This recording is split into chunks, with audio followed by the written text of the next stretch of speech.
سلام علیکم برادرای عزیز، خوش آمدید به شبکه برنامه ساز تیوی. با شما هستیم هم‌همزاد دانیال. خب برادرای گرامی، امروز با شما یک ویدیوی جالب نشون میدم. ویدیو را با دقت تماشا کنین، لایک فراموش نکنین.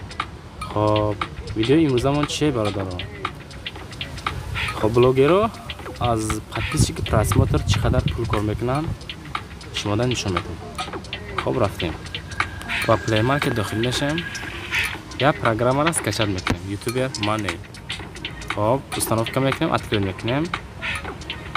خب یوتیوب مانی کالکولیتر. خب از اینجا حساب میکنیم که چقدر پرسماتر چقدر سوم کار کرد.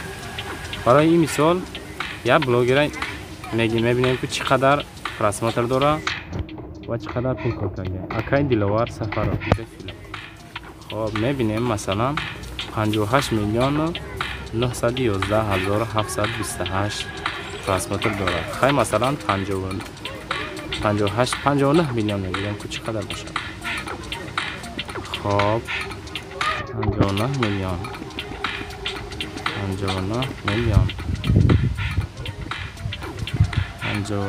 میلیون پرسماتر.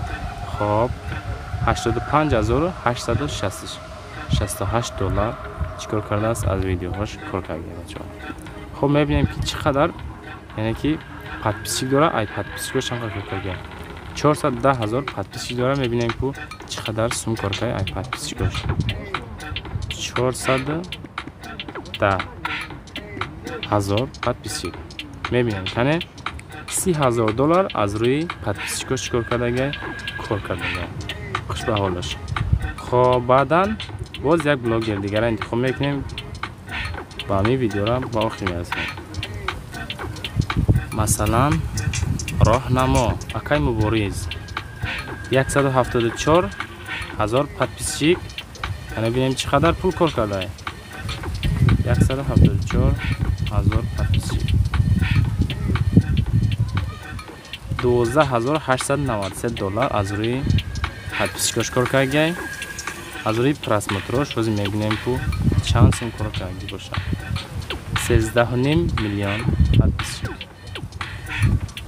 13 میلیون 500,000. 13 میلیون 500,000 پرسماتر.